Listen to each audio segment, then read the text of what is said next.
This is Talking Point on StratNews Global. I'm Amitabh, Revi.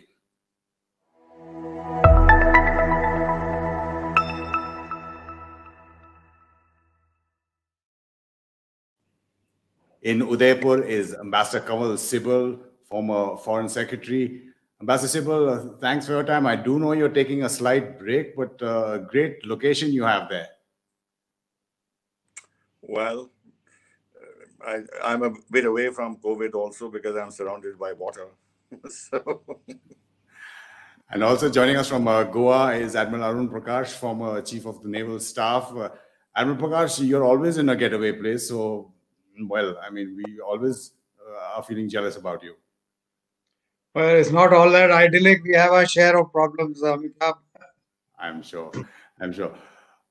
Ambassador Kanwal, just getting into the U.S. Indo-Pacific strategy, the document itself, which was declassified. Now, the strategy was laid out in 2018, but interesting timing, just a few days before the Biden administration takes over. And some say one of the reasons is to either box in or try and box in the Biden administration to continue the policies, especially vis-a-vis China, or the second is to try and show that there was some serious strategizing going on, even though the world was taken in by, the tweets of President Trump. What's your take on why it was released? Well, first of all, as you know, not only this report, but even otherwise, the U.S. administration, especially Secretary of State Pompeo, has taken a lot of decisions, which show that before they depart, they want to put certain things in place which would compel the administration, the Biden administration, to pursue the course set up by the Trump administration, because reversing that would be more difficult. Quietly, it could have been done so, but once these things are made public, then you have to justify why you are reversing this. And in that process, in fact, you can harm your own strategic interests, because you would then be consciously releasing pressure, in this case, on China. But the two issues, the two ways you interpreted this, I would agree with both of them. One, of course, is to tell the critics that the Trump administration was not just flailing around and had no strategy in mind, and had no larger, broad strategic canvas on which they were working. And they were only concerned about tariffs and economic warfare and trade issues, etc., etc. But that behind all this, there was a larger strategy of building up counters to China in the Indo-Pacific region, and why PACOM, for instance, was changed into the Indo-Pacific Command, and why there was so much emphasis on the Indo-Pacific. And secondly, of course, is to put constraints on the Biden administration, as I mentioned. And Sure. What I find very impressive in this is that whatever they have outlined in this document is actually being achieved progressively on the ground, if you see the kind of progress that was made in the last couple of years in terms of India-US cooperation. But we can get into that a little bit later. Sure. We're actually playing the first part of what's a 10-page document with some of the highlights that we think make sense, especially in our part of the world. Admiral Prakash, the Indo-Pacific now over the last year, especially after China's behavior across the globe and on the India-Tibet border as well in Ladakh, has been the buzzword in the Indo-Pacific. And now that brings up the maritime dimension, and your comments on both how India is placed to try and constrain China in that dimension and the Indo-Pacific strategy itself. Well, to add to what the ambassador just said, there was a slight cause for alarm when there was a media discussion that America might now revert back to the Asia-Pacific paradigm from the Indo-Pacific paradigm. And this came up because Joe Biden didn't make any mention of the Indo-Pacific during his campaigning. So there was a brief discussion that they might be reverting back. Subsequently, he reverted to Indo-Pacific. Yes. So I presume one of the reasons for going public with this is also to set at rest any speculation on this. As I've been saying, it's ironic that the maritime domain should come into focus when there is something happening in the Himalayan heights. One of the things that shows is that our decision makers did not really think very seriously about maritime strategy and so on. Although the Indian Navy has put in place 2 editions of its own version of the maritime strategy. So the upshot is that very briefly up in the mountains, especially with the China-Pakistan nexus and the possibility of us having to face hostilities on 2 fronts. Those are very real possibilities, and they could happen. But given our constraints, given the relative, asymmetry between India and China, and especially the China-Pak nexus, economic, military, technological, etc., I think the best that one can hope for is a stalemate up in the on the land borders. So, under such circumstances, I think it's very natural that we should look seawards, where there is a far more room for maneuver. India has the advantage, at least at its doorstep. It's a peninsular nation. The Indian Ocean is at our doorstep. We will be operating on interior lines of operation, whereas the Chinese PLA Navy, if it comes here in force, will be at a disadvantage. So apart from force on force, there are other issues also which the maritime domain facilitates striking of alliances, partnerships, friendships. And I think the Malabar, of course, is a prime example, going on for over 25 years. We've struck a great chord with the US, the Indian and US navies have struck a great chord, and that is translated into diplomatic benefits also. And then there is the Quad, which has huge possibilities. I'm afraid it's not been fully exploited yet, because I don't think any of the 4 members, apart from America, seems to know how exactly to proceed. But there is a great potential there. So the fact that America has made public, or the Trump administration has made public its commitment to the Indo-Pacific, it's an encouraging sign for us. There is much that we can do with this. I'm just going to take a comment from one of our people who are listening into this, M. Masand, who says, whilst there has been a significant emphasis on seeing a strong India as a counterbalance, there seems to be little space devoted to Southeast Asia. Will we be seeing a revival of the TPP under the Biden administration? Of course, that's a completely separate thing. But Ambassador, just the document that's been released, of course, understandably, looks at the US and its primacy in the area. Now, India's Indo-Pacific strategy, at least when you talk about publicly, is not exclusivist. It's looking at allowing anybody there, and we're looking at a multilateral kind of arrangement in the global order, especially in the Indo-Pacific. Is there some kind of clash between the US and the Indian views of the Indo-Pacific?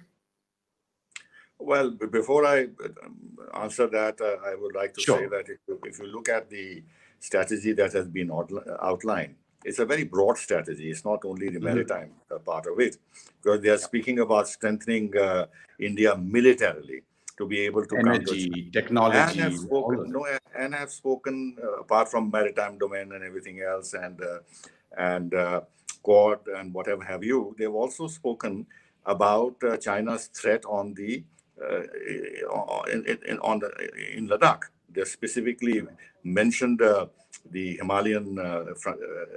Himalayan theater. They've also actually gone ahead and spoken about water and the damming of the Brahmaputra and that as a pressure point. And they have spoken about sharing intelligence and military hardware and technology with India to counter China also in the north. So it was a very broad strategy, and now we can understand all these agreements, the foundational agreements and all that have been signed. They're already there in the outline of the strategy that has now been declassified. With regard to U.S. centrality, of course, the U.S. is central. It's the biggest military power in the world and by far the biggest naval power in the world. It is the only country in the world whose navy can span the Atlantic Ocean and the Mediterranean and the Indian Ocean and the Pacific Ocean. So therefore, I don't think the fact that they are central to this should be a problem for us. The thing is that how much what we think should be the priority and what should be the US priorities, to what extent they can be made compatible. And I think they have been made compatible because apart from the Malabar exercise and everything else that has been expanded, and now Australia has been invited in the last exercise, there has been this Quad, which has met at the ministerial level, which is something mentioned in this strategy also, and also the India-Japan U.S. relationship, which has also been mentioned. Now, with regard to exclusivity or inclusivity, in fact, if you look at some of the statements that have come from the United States, they have also said that the Indo-Pacific is not exclusive, in the sense that if China behaves and wants to adhere to the international order properly and not be disruptive, then they can be part of this strategy, because there are certain basic features of this in terms of respecting sovereignty, or not being disruptive of the established order, of adhering to international law, not being aggressive, and on sovereignty issues, not being unilateral. So all these things are mentioned. Now, if China wants to totally revise its thinking and approach and adhere to these policies, why should anybody else have a problem? But so long as China does not do that, then the countries that are concerned about China's ambitions, both maritime and land-based, have to come together to see how they can curb China's ambition. So I don't see any particular strategy conflict, except that in this document there is this reference to involving India more and more in the Pacific. It is mentioned there that India should be encouraged to take positions with regard to the Western Pacific. I think on that also, the fact that some of our exercises, that Admiral Prakash knows, we've had these trilateral Malabar exercise even in the Sea of Japan. So it's not as if we have ignored that theater, but our basic role is Indian Ocean, where our strength is. Let America take the responsibility for the Western Pacific, and let India be the prime country for taking responsibility in the Indian Ocean with the support of the Americans. I think these two aspects fit in very well strategically. If you want to take that point, Admiral Prakash, in terms of where our focus lies, and also what Ambassador Sibal was talking about in terms of BECA, the final foundational agreement, the India-US relationship, how it has evolved in the Trump administration, and how you see it going forward in the Biden administration. Admiral Prakash. It shouldn't surprise anyone that this document speaks of America's vital interests. Every country must look at its own vital interests. So there is no altruism or that kind of sentiment underpinning any of these. The only problem is that we need to think of our supreme national interests also. And the fact is that for the last at least 20 years, the Indo-US relationship has progressed in a very rapid manner, but much of it has remained on paper. I mean, we had the next steps and strategic partnership, then we had the DTTI, defense, trade, and technology, and so on, the most favored nation, that kind of stuff. But actually, on the ground, I don't think we've been adroit enough. Our statesmen, our diplomats, perhaps even our military also, have not been adroit enough to take full advantage of this budding relationship. Today, all we have is 22 billion worth of American hardware, and the way the situation is on our northern borders, much of that hardware is being utilized. The aircraft are flying like hell. The helicopters are being operated, and very soon, you'll need replacement. We'll be buying more American hardware. What we actually need is to make India strong, or make India a viable adversary to China is technology. That's where we are lacking today. We are sorely lacking in technology. And I would like to draw attention of your viewers to a book called The 100-Year Marathon, written by a CIA operative called Tilbury. I think the ambassador may be familiar with him, having served in Washington. Now, Tilbury says that in the period that Nixon went, between the time Nixon went to Beijing and the mid-90s or late 90s, China benefited tremendously from America transferring high tech of all kinds, from intelligence, area of intelligence, nuclear technology, biotech, artificial intelligence, robotics. Thousands of Chinese scholars were sent to America with the sole aim of bringing back technology. So where China is today, vying with America for leadership, etc., I think the USA has to blame for it. The actual point that I'm making is that we need to emulate China and get technology out of America, not hardware. I mean, the focus should now be on long-term relationship where we actually get high tech and make ourselves self-reliant so that we can stand up to any threat. Importing arms, I mean, it's an endless process. It will go on, but along parallel with arms transfers and hardware transfers, we should focus solely on getting technology from America. And the fact is that we have bought huge amounts of hardware, military hardware, in the aviation sector. We've been buying from Boeing and so on. In the energy sector, we are one of the biggest customers of energy from America. And for all that, we have not been able to leverage enough technology transfer. So I think it's time now for us to focus on this aspect of Indo-US relationship. Right. Indian Mastiff agrees with your views, Admiral Prakash. He says China will overtake the USA economically and militarily. India has no defense pact with the US like Taiwan. It's going to be a big problem in the future. We need a massive investment in technology. Master Sibal, the points about technology, of course, now Make in India. There's been a huge announcement of the LCA, the deal that has been cleared by the cabinet, etc. But in terms of looking forward in technology, both militarily and economically, that India needs to move up the ladder if it needs to be anywhere near China. How do we deal with that and use the close relationship that we have had with the US? Well, a couple of things. One, of course, is that we are now an STA1 partner of the United States. Now, on paper, this means that in terms of arms transfer and technology transfers, we are on a par with the closest allies of the United States. Now, to what extent this will actually get translated into transfer of technology remains to be seen. Admiral Prakash was right, the DTTI hasn't progressed. And even now, although we've signed the industrial annex with the United States, which I'm told will actually lay the foundations of a much better and productive partnership in terms of defense manufacturing in India, that also remains to be seen.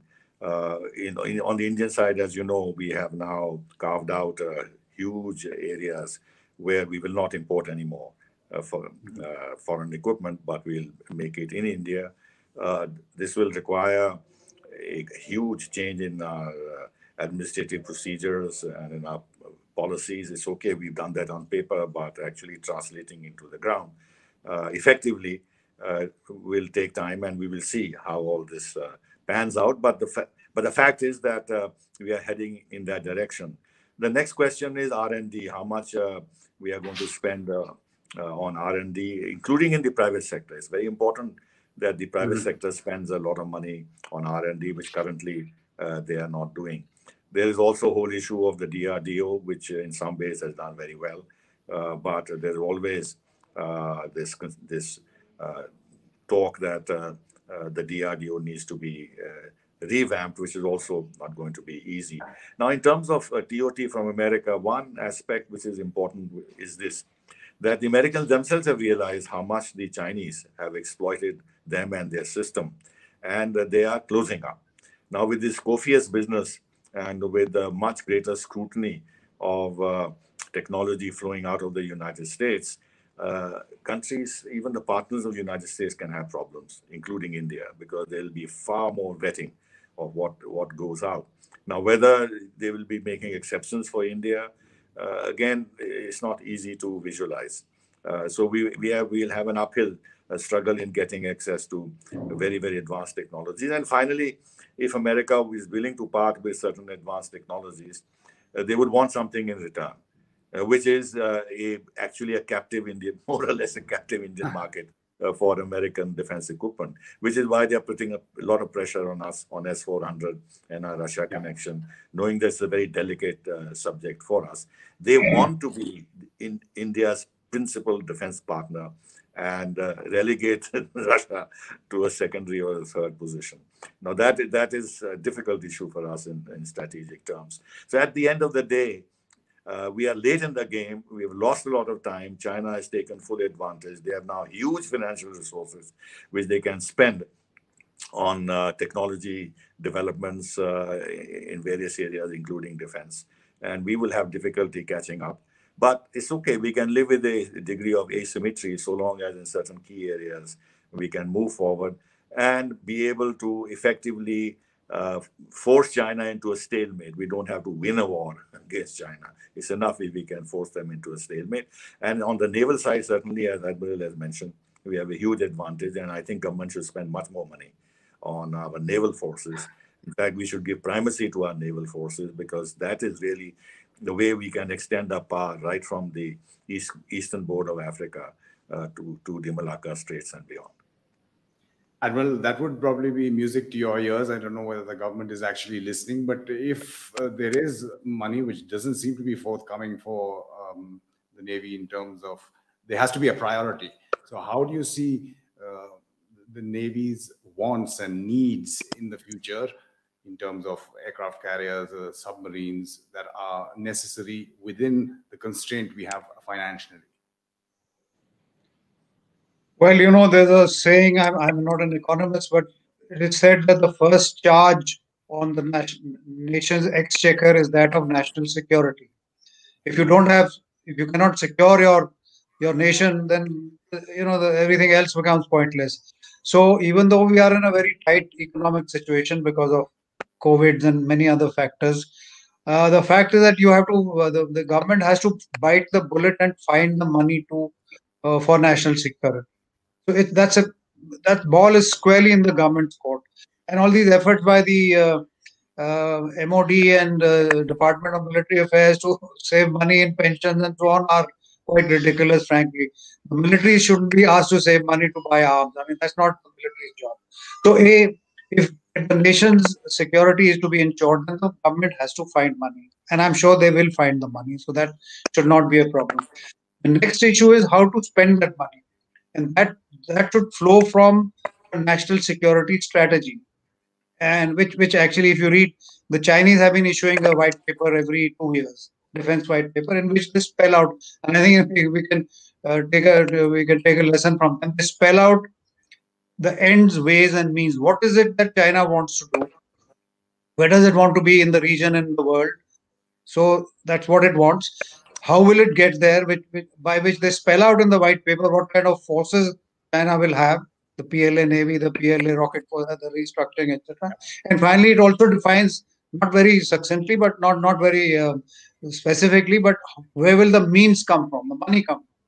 We need to do that kind of an exercise, the government of India, to specify a national security strategy in which we specify where India wants to be, where it wants to stand, how will it achieve that, at least the military part of it, and then where will the money come from will come out automatically. So issues like the third aircraft carrier, etc., should not be the subject of scrapping between the chiefs or the CDS, etc. They should flow out of a national policy of where India wants to be in the Indian Ocean, Indo-Pacific.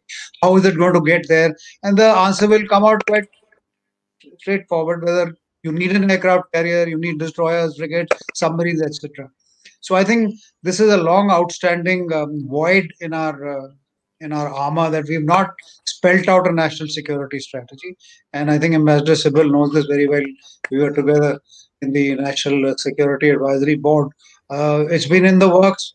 Many drafts have been made and rejected and so on. So this is a good time for us to craft a national security strategy, even issue a white paper on the situation up in the north, what's going on with China. Sure. Illuminatus Dios makes a comment. We need a solid strategy of some national depth, just mirroring what you're saying, Admiral. In terms of that void, Ambassador Sibal, if you want to take that. And since you mentioned Russia and the S-400s, how do you think the Biden administration is going to go vis-a-vis CATSA and the S-400? Well, I get conflicting views from the United States, but largely the view I get is that the Biden administration is not going to press India on CATSA. For one, it is the Trump administration that sanctioned Turkey. And in the case of Turkey, there are very valid reasons, because the Turkish Air Force is essentially the American Air Force. And you inject into it the Russian air defense system, then there is an issue. And Turkey is a member of NATO. Now, none of these aspects are relevant to India, number one. Number two, if the larger strategy, as was outlined in this paper, was to build up India militarily, then wherever India may get its military resources from, whether it's Russia or Israel or France, United States should not object to that. But yes, they can continue to lobby for more American arms sales to India. Thirdly, I think the whole Indo-Pacific strategy will fall to the ground if actually U.S. sanctioned India with respect to S-400. Because the trust that has been built up over these years between India and the United States is essentially on the basis of India and United States moving away from a sanctions regime, because the US has been sanctioning India for 3-4 decades. you know well. So if they once again start imposing sanctions on India, their trust will be fast eroded, and the dynamism in the relationship will receive a big setback. And I don't think the Biden administration, which will be very process-oriented, which will go through an interagency process, which will have a very coherent strategy in these matters, unlike Trump, will make this serious mistake. But let's wait and see. But there are a couple of points that I'd like to make, if you allow me. Sure. One is that we must look to France as a major partner in the Indian Ocean and in the Indo-Pacific area, because unlike any other country, apart from the United States, France is the only major P5 country which has a broad Indo-Pacific interest. And they are willing to work together with us, and we are already working. Secondly, it will not be wise for the United States to push India into the Western Pacific, because America has enough resources in Western Pacific to look after the strategic needs there. But through these two corridors, one the Pakistan corridor and the Myanmar corridor, China is seeking to outflank the Western Pacific and come into the Indian Ocean. Therefore, Indian Ocean is very important, even in the context of containing China in the Western Pacific. And therefore, India, US must focus on beefing up India's capacity and resources in the Indian Ocean as part of the Indo-Pacific strategy. Sure. Admiral, in terms of France, I mean, there's NSA level talks with Emmanuel Bon was here in the past. We've had the Scorpion submarines as well. And France, 93% of its EEZ is in the Indian Ocean and the Indo-Pacific, over, I think, 1.6 million people from France and about 8,000 troops. The issue of France, and if you could quickly also talk about Russia and where Russian arms in not just only in the Indian Navy, but in the Indian military stand. Amitabh, your audio is fading out. But from whatever I gather, I think France has been, as the ambassador pointed out, has been one of the most reliable and unquestioning friends that India has had, right, going right back to the nuclear tests, etc., where France was one of the few countries which stood by us. It's been French armaments are extremely reliable. They may be expensive, but their support has been absolutely on the dot. Access to French arms, etc., is not a problem at all. So having France as a friend is a great advantage for us. And the fact, which is not very well known, is that France has one of the world's largest exclusive economic zones through their overseas territories. And that's the reason that France considers itself an Indian Ocean power. It is very much so. And it's a very willing partner, and I think we should meet France with open arms. They are willing to come to this part of the world, which they've shown willingness. They've got an Indian Ocean Fleet, etc. And I think I just read in today's paper that there's a France-Japan kind of conference going on about the Indo-Pacific. So this is another welcome sign. So no doubt about it that we should meet France more than halfway in a common endeavor. As far as Russian, sorry. Go ahead, Admiral. No, as far as Russian arms are concerned, I didn't get your question quite clearly. In terms of the marriage of, since you're getting arms from the West as well as Russia, how are they really married? Well, it's not a very happy situation to have. At the moment, 60 to 70% of our arms come from Russia, and given the state of Russia after the collapse of the Soviet Union and the fragmentation of this armament industry, the Indian armed forces military is not very happy with Russian military equipment. But the fact remains that we can't put all our eggs in the same in one basket. Therefore, we must diversify. But to be 65 to 70% dependent on one source is not healthy at all. So, to that extent, it's a good sign that we are diversifying, going to USA, France, etc. And it will send a good signal to Russia also that we are not totally beholden to them. But there again, I'm not a diplomat, and the ambassador probably will throw more light on it. We got to juggle this whole thing very carefully. Russia has been a reliable friend and ally in times of need. We can't afford to lose them. At the same time, America has its sensitivities. So I'm sure our diplomats know exactly what they are doing. And I think the buzzword is multilateralism or something like that. And I'm sure our foreign ministry will play a adroit game, which they need.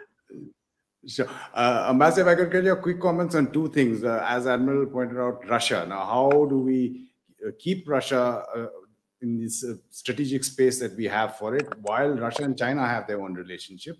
And one I wanted to ask you about is the U.S. policy. Now, when you look at its Indo-Pacific policy, India is a prime focus there.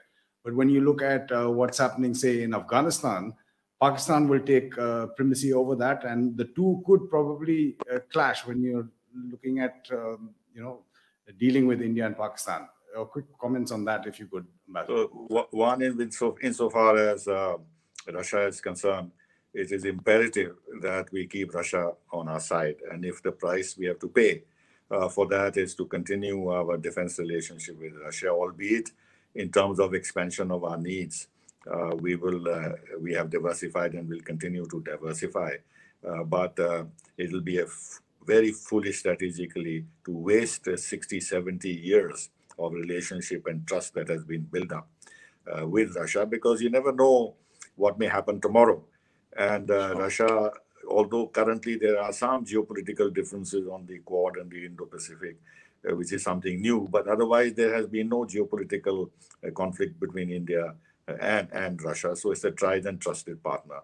And number two, if we weaken our relationship with Russia, it will affect us in two ways. One is that we'll be finding it very difficult to manage the Russia-China equation that has got built up and is becoming even stronger strategically. This affects our position in the RIC dialogue, in BRICS and SCO.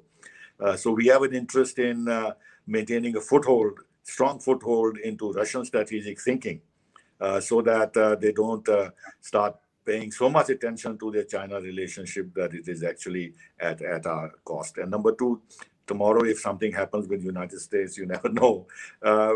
In fact, it'll give the United States even bigger handle to push us this way or that way in certain areas if they find that we don't have the support of Russia. So we have to very adroitly balance it, and I think we are doing that.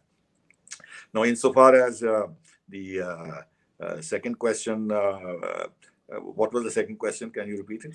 I think if the US has a policy or strategy in the Indo-Pacific where India is of prime value, but then it has a policy in Afghanistan, which I presume... yes.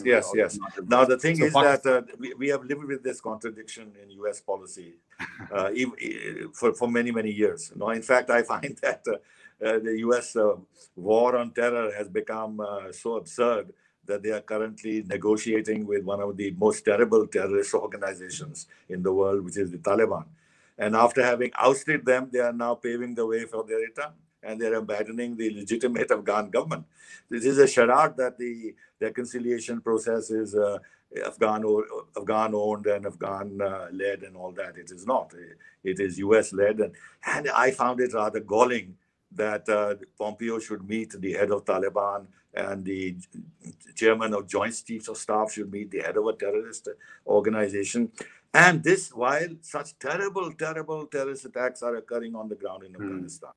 And Pakistan naturally has become once again useful to the Americans. And there is a contradiction in our policy here. But I think, to be fair, the United States has balanced that as much as they could through the FATF and through pressure on Pakistan on the terrorism issue. They have stepped up that in recent years. But yes, I think our strategy in the Indo-Pacific is coherent, but that coherence becomes a little less apparent when it comes to U.S. strategy to the west of us relating to Pakistan and Afghanistan. But this is how it is. U.S. is looking at its national interest, and in this case, our two interests, the interests of the two countries, are not symmetrical, and in some ways are misaligned. But we have to live with this reality. Ambassador Sibal, really enjoyed your insights. Thank you so much for joining us on StratNews Global, and we'll let you get back to your getaway. Thank you. Thank you. All the best. And Admiral Arun Prakash, of course, it was a great pleasure having you again on StratNews Global. So thank you for all your experience and your words. Thank you, Amitabh. Thank you. Bye-bye. And just for all those who like our kind of analysis and journalism, do go onto our website to support our kind of journalism. You can also follow all our social media handles on Twitter, Facebook, and Instagram. This is Talking Point on StratNews Global. I'm Amitabh Revi.